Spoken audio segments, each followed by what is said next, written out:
This is A Game, fast acting, long lasting, with no side effects.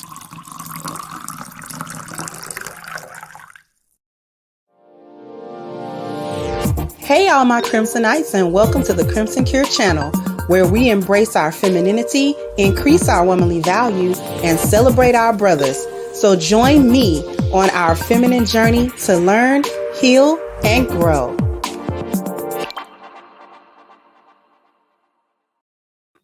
Hey there, my Crimsonites, and welcome to the Crimson Cure channel. I'm your host, femininity coach, and author of the Crimson Cure, and this is my perspective. So today we got something that we need to talk about. I've touched it here and there. I'm going to touch it again from a different angle right now because we really need to understand where this strong, independent Black woman stuff really came from. We know it's stupid, but we don't know why Black women, where they got that from.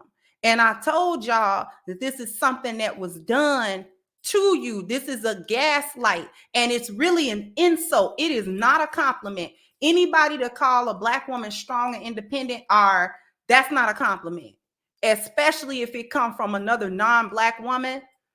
That's not a compliment. And I say that because Black women would say that to each other, thinking that they really empowering one another or saying something good to one another, and both of them ignorant, the one that's saying it and the one that's accepting it being said to her as if that was something to be proud of, and it is not. I'm gonna show you a video, and then I'm gonna really come back and we're gonna really edify Black women. And since the brothers are listening, I know the brothers are also listening, but I need to really let lionesses know why we should be insulted when being called a strong, independent Black woman. So I'm going to share a real quick video with you, and then we're going to share some other information as well. So without further ado, let me go ahead. I'm going to share this screen, and this is what I want to. Okay, here we go.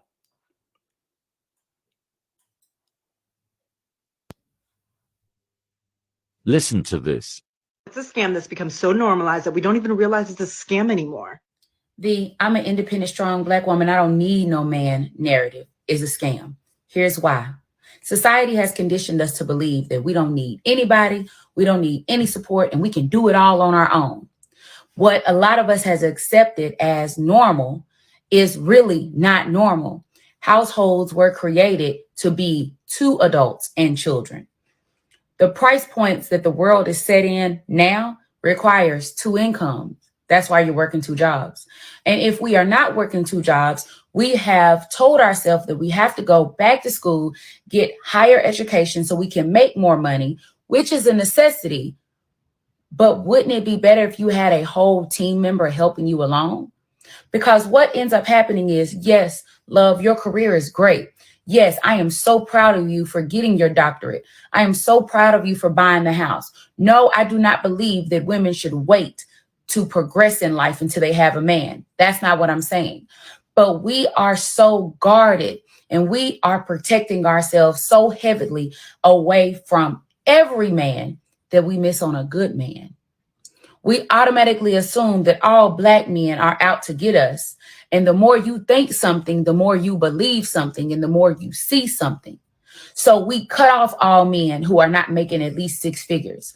We tell our baby daddies we don't need them because you're not able to pay us substantial child support. So my kids don't need you. And we don't realize that our Black men offer so much more than just their financial provision. They offer protection. They offer guidance. They offer leadership. They offer a masculine energy that absolutely depletes you when you have to provide that. You are created to be feminine. You are created to be the nurturer. You were created to be soft and loving. And we are having to play both roles because we are not allowing any man in out of fear that we're going to get the wrong men. And I understand our concern, but The I'm an independent, strong Black woman, I don't need no man narrative is keeping us working way later in life than what we're supposed to. It is keeping us away from the Black men who want to protect us and keep us safe. It is keeping us away from the Black men that would go to the moon and back to make sure that we're happy and healthy, make sure our children are happy and healthy. It is taking away the example of manhood that our sons need and the example of how a man is supposed to love a woman that our daughters need. And it is taking away the opportunity for us to rest. That's why our mother struggled for 60 years and now she is exhausted and she's beat down. We deserve so much more. Let's give it to ourselves. Now I'm gonna stop sharing this. And what the young lady said was spot on. It's good to see younger Black women. I'm very happy to see younger Black women speaking out more about these old narratives and not willing to just buy it just because it's being said to them and they got to take it in and it don't make no sense. It's not making sense anymore. It never did make sense. It's just that my generation and a couple of generations prior to me, particularly the boomer generation, really bought into a lot of foolishness. But so I did a couple of things because, rather than get on here and rant about how stupid the strong, independent Black woman trope is, I decided to take a little bit of a look just to see could I find any starting point or anything where that concept first really started cropping up and rearing its head. But before we get to that, I want to first point out that strength is a masculine trait and power is a feminine trait, okay? When we take a look at human nature and we looking at male nature, strength is number 9 for men and power is number 9 for women. Now, when we take a look at the definition of strength and power, because sometimes we think that those words are interchangeable and they're really not interchangeable. So when we take a look at the definition of strength, the first definition of strength is the quality or state of being physically strong. The second definition is the capacity of an object or substance to withstand great force or pressure. That is masculine. When we think about men and we think of masculinity, we think of men being able to withstand what? Great force and great pressure. And that's what they saying to Black women. When they say you're strong, you can withstand great force and pressure. So therefore, you don't need help. You don't need support. No one comes to the aid of the strong. You understand? Which is why men are always looked at to, pull themselves up and do for themselves and pull it out the mud and all, and nobody's going to give you nothing. This is why all of those things are transferred into the masculine, or when people think of men, that's what they think of, this great resilience and this great, ability to withstand a bunch of adversity. Power. The definition of power, the first definition of power is the ability to do something or act in a particular way, especially as a faculty or a quality. The second definition of power is the capacity or ability to direct or influence the behavior of others or the course of events. When we're talking about influencing and sort of having things to go a particular way, that is what women do. We influence the things around us. It's not by force. It's not by brute force, because we don't have brute force. So we actually have to finesse things and, situations and environments to be a certain type of way, okay?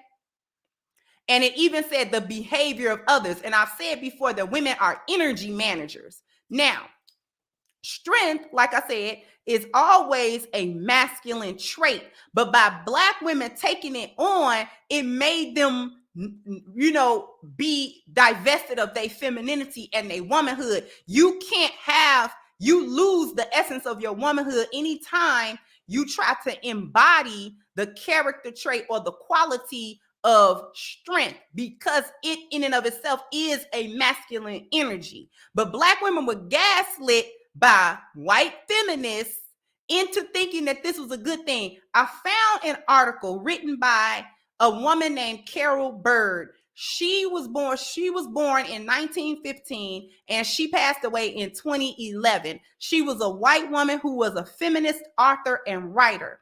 And she wrote an article on March the 10th of 1969. And I am just going to share my screen with you guys. You're not going to be able to read it just because the print is so small. But the article that she wrote on March the 10th of 1969 is called Black Woman Power. Now, this is a long article, so I'm not going to read all of it, but I am going to read a little excerpt, okay? This is what a white woman has written in the 60s. Negro women from all walks of life give a simple explanation of their strength, that they've had to be strong because their men haven't been able to support or even protect them. That is a white woman's narrative. That was not a Black woman's narrative. But Black women carry this right today. We got to be masculine because the men don't protect us and they don't provide for us, okay? It goes on to say, according to the sociologists, Negro families are matriarchal by accident. White exploitation didn't bear down quite so heavily on the women and gave them more escape hatches. As house servants, even in slavery, they had steadier, more broadening, and less brutalizing employment. The absence of fathers, and this is key, the absence of fathers hurt growing boys more than girls and saved Negro girls from some of the dissatisfaction with their sex that have brought many white women to psychoanalysis. Segregated schools provided teaching jobs for Negro girls, so more Negro girls than boys went to college. The result has been that Negro women have been better able to take advantage of jobs newly open to their race, most of which have been in the white-collar women's work anyway. Without half trying, Negro women are better able than their men to cope, and there's nothing much they can do if the men don't like it. David Reisman, the Harvard sociologist, points out that in Negro society, sex prejudice may be a practical problem for a woman, but not an inner drag. John Dollard, the Yale psychologist, pointed out long ago that in Negro society, women are sexually as well as financially and physically less dependent on men. Like white men, they can draw on sexual partners of both races. Negro men and white women have been traditionally limited to partners of their own race. Whatever the reason, the fact is that Negro women in America have escaped some of the psyche crippling education of white girls. They have been carefully taught how not to fight. On the contrary, some of them, meaning Black women, fight hard and develop a personal style of fighting that suggests that grace under pressure, which is supposed to be the essence of courage. And I'm going to stop sharing this screen. That should blow everybody's mind. That was just an excerpt. That was not the entire article. That's a white woman wrote that. You heard every trope, every narrative, every stereotype, every reason that a Black woman that has never heard of Carolyn Bird and has never read that article will say to you right today in any platform. She will regurgitate all of that foolishness that you just heard. This trope / stereotype was given to Black women, and you've been proud to carry it around ever since. You don't even know where it came from. Now, this Carolyn Byrd woman was a staunch feminist, but I'm going to read, without sharing the screen, just a little bit of her biography. Carolyn Byrd was born in New York City, April 15, 1915. Her lawyer father, who had been a crusading newspaper editor, greatly affected her life work by his example and encouraging her to write. At 16, she became the youngest member of the Vassar class of 1935, but left after her junior year to marry Edward A. Muniz, a teacher. While rearing a daughter, she earned a BA at the University of Toledo and an MA in comparative literature at the University of Wisconsin. During the war, she held several research and editing jobs. When her marriage ended in 1945, she continued working as a writer and researcher. She then married Tom Mahoney, also a writer, in 1957, and at 46 had a son, John, 26 years after the birth of her daughter. This is that woman. She married with her man. Okay? She wasn't talking about she's strong and independent. What we have to understand is that this concept has been a biological manipulation and attack, which changed Black women, which changed Black culture for the worse. So changing your biology, how you think about you as Black women versus Black men, and that dynamic, believing that actually changed the culture. This is cultural now, okay? A cultural belief that Black women need to be strong because Black men are nowhere around to be men, okay? And it set up Black women, it set up the Black community itself for destruction. And it set up Black women to have more mobility, like was pointed out craftily in that article. So environmentally, it was also a change, because if you give Black women more mobility in the institution, that's an environmental blow also. So this was a biological, cultural, and environmental attack. It was a bio-cultiron event, is what I'm trying to get you to understand. And it further damaged the community and destroyed it by destroying any sense of unity between Black men and Black women. Lionesses. This is why we never subscribe to the strong Black woman trope. It's an insult. It's a high insult too. It's not even a little insult. It's a big one. This is huge. Okay?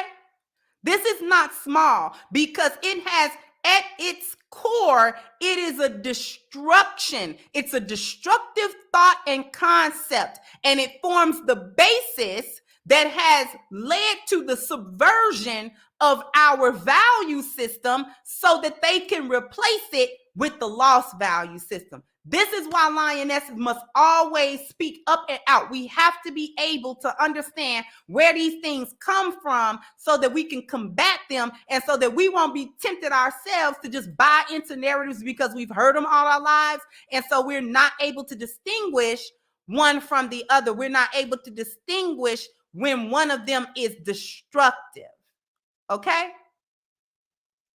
That's what I wanted to bring to you today. Very important. Also very important is our petition that we have against the Black Lives Matter Global Networking Foundation for their more than $100 million theft that they committed upon the Black community. If you want to be part of holding them accountable, please click the link in the description box. Sign the petition, share it, and contribute to it. Also, jump down in the comment section and let me know what you think. Like, share, subscribe to the channel if you have not. Once again, I'm your host, The Crimson Cure, and this was my perspective. Bye-bye, Crimsonites. Hey guys, please like, share, and subscribe to the channel and hit the notification bell. And if you've got more to say on the topic, leave a comment down below. Also, don't forget to support our sponsor, who so graciously supports this channel by clicking the description box and the link for A-Game at agameherbal.com. You can go ahead and get a 10% discount off of your next purchase using the code Kendra10. This has been yet another Crimson Cure production, and I'll catch you guys on the next one.